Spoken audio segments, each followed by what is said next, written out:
Bad Mechs, the Blackjack. Written by Sean of Sarna.net, the greatest wiki there is.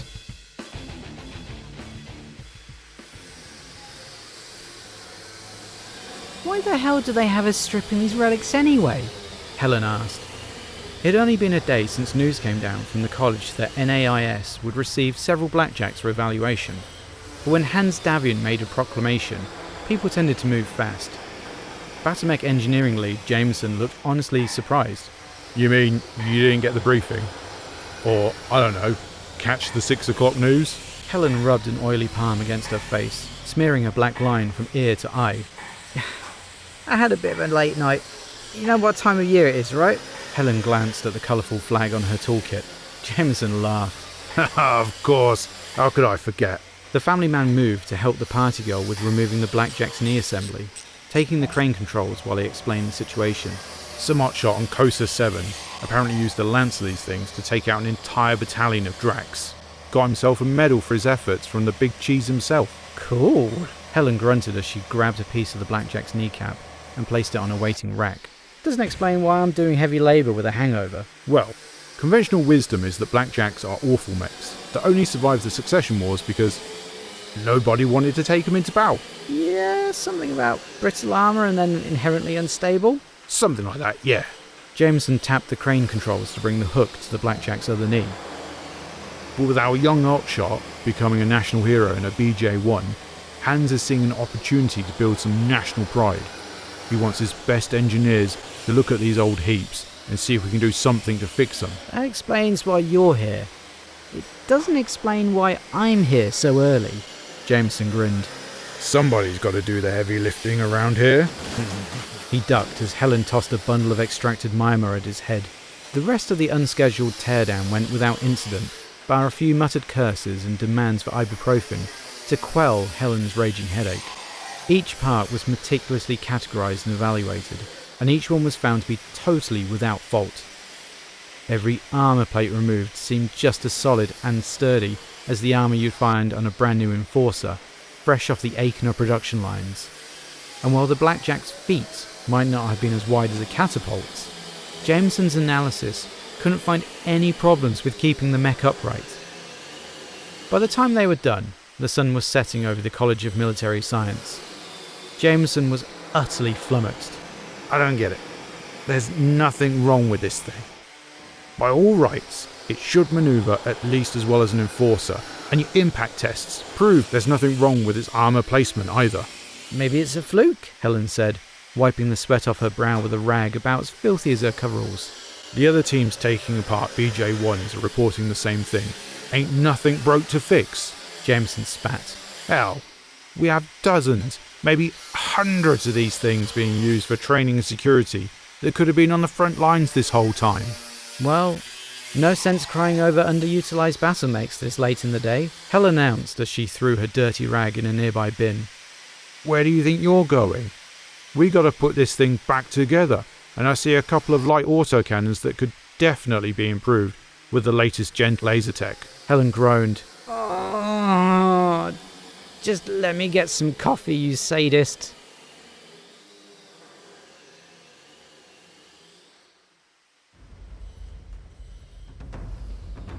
The story of the Blackjack is one of rags to riches.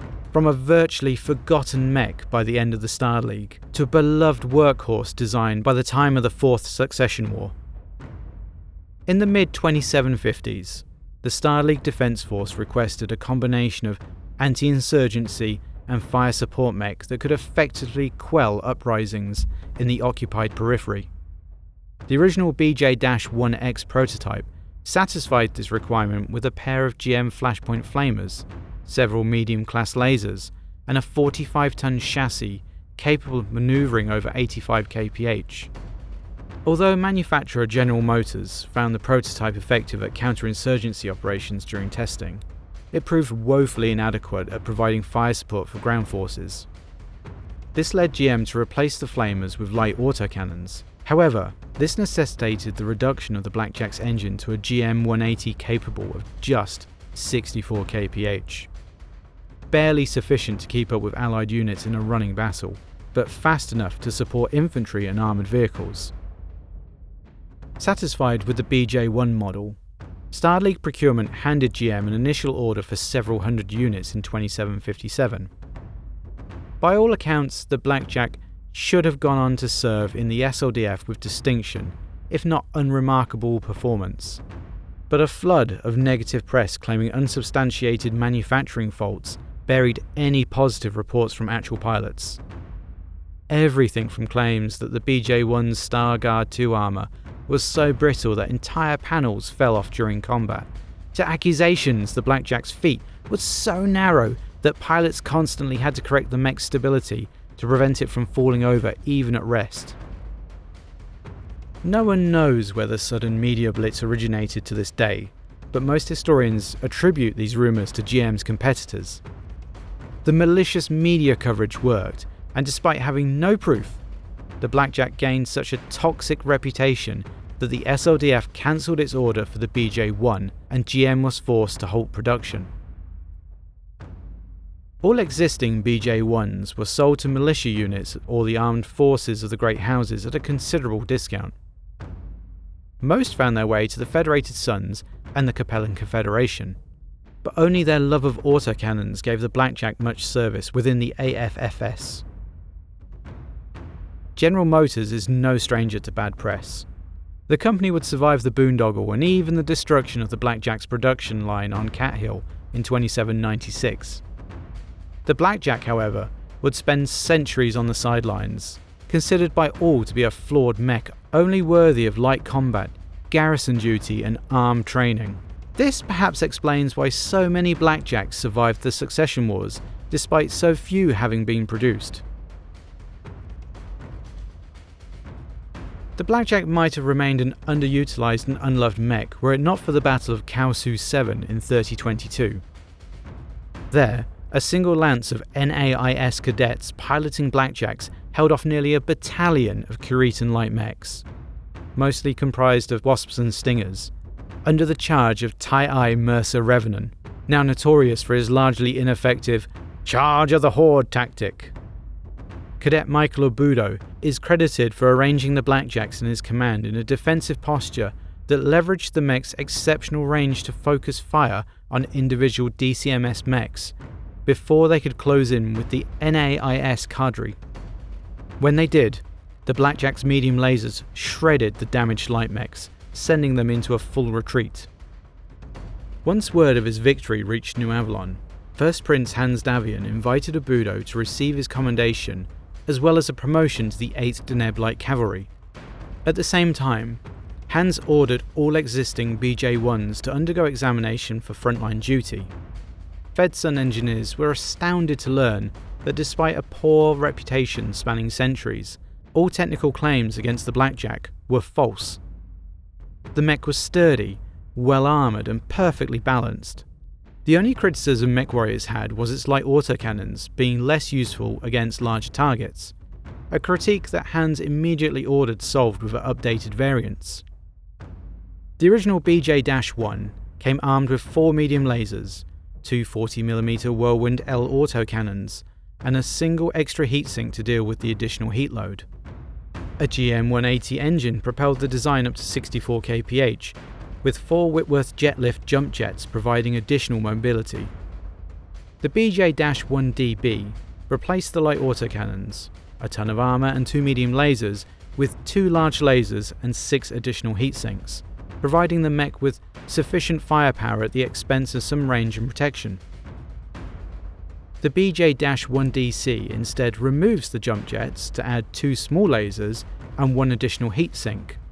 Both variants were produced as refit packages for existing BJ-1s. It wasn't until 3042 that a brand new Blackjack variant was produced in the BJ-3.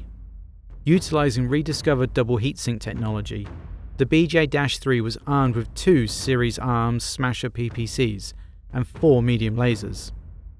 These models were built by Series Metals Industries for the St. Ives Compact, suggesting that the Capellan Confederation had stolen plans for double heatsinks from the Federated Sons years before the BJ-3's introduction.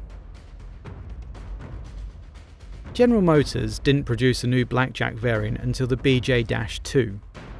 Like the BJ-3, the BJ-2s used double heat sinks, but it was entirely armed with formerly lost-tech weapons. 2 diverse optic sunbeam ER large lasers replaced the BJ-1's autocannons, and the medium lasers were replaced by 4 torso-mounted Hovertech Streak SRM-2 launchers.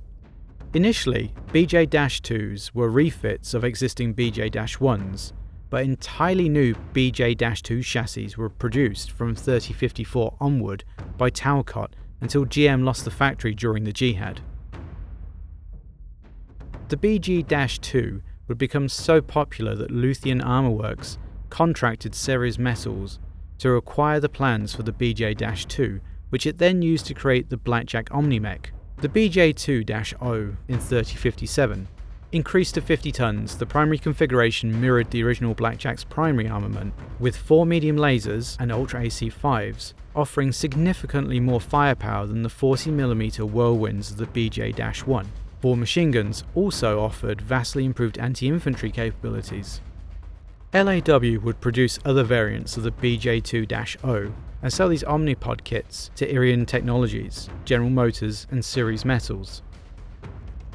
Luthien Armour Works also stated that the BJ-2-0 would be compatible with Clan technology, a claim that Irion and Ceres both disputed after discovering export models of the BJ-2-0 could not.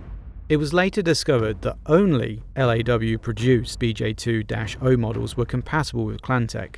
This diplomatic incident would only be solved years after LAW finally agreed to release schematics and software upgrades that brought export variants of the BJ-2-0 up to domestically produced standards. After the devastation of the Jihad, most license holders sold their Blackjack rights to raise funds to rebuild. This resulted in the Blackjack proliferating across the Ionosphere. Recent models include the BJ-5, with its quad pack of light PPCs and paired light AC-2s offering exceptional range and flexibility. Even the clans fielded a retrofitted version of the Blackjack, dubbed the Blackjack C, with twin large pulse lasers and twin Streak SRM-4 launchers. It's hard to imagine a more successful bad mech, one that rose from obscurity to become a workhorse machine across every military of the Ionosphere. Both the 45-ton BattleMech and the 50-ton Omni-Mech continue to serve with distinction, and it seems likely both will continue to serve well into the future. Well, mech warriors, Shrapnel here, and now we're going to talk about a trooper mech, a bulwark, a keystone in the BattleMech universe, deemed so good it was the starter mech in the HBS BattleTech game. It is a mini mauler on the tabletop. How great is that? Some people poo-poo on this bad boy because it's lightly armed to start with. I mean, it's only got a couple of AC-2s and medium lasers. One of the best things about the original Blackjack, and this is why I love it, is because everyone loves being the victim of the golden BB. There's nothing more satisfying than taking down someone's knee or gyro or an engine hit with an AC-2. And you can just laugh your ass off over it. It is fantastic. You ping them from the other side of the board. Mwah. Let's look at this mech on paper. It's got 9 variants, all sort of doing the same similar kind of thing, long range with quite a lot of medium to short range support. So in theory it can protect itself, and let's not forget it can still jump as well. Yes, it might be a little on the slow side, but it can get itself out of trouble if it needs to with those jump jets. I've seen 2 of them take down a Marauder and just it was like the 5th of November. Anyway, I digress. The 45-ton mech is a great trooper mech. It will hold its own and it can dish it out. The 50-ton Omni-Mech is a different beast entirely, and I love that thing. A frontline mech for me that goes in a lot of my lists now is really good, particularly in Alpha Strike. They both get my vote. That's me. What do you think? Does the Blackjack deserve the hate? Or like myself, do you believe it deserves a place in the frontline units? So as ever, my friends, drop a like, leave a comment below, and subscribe if you haven't already. I've been Shrapnel. This was written by Sean of Sarna.net. Go check them out for all your BattleTech needs. And until we meet again, my friends, stay safe out there, Mechjocks.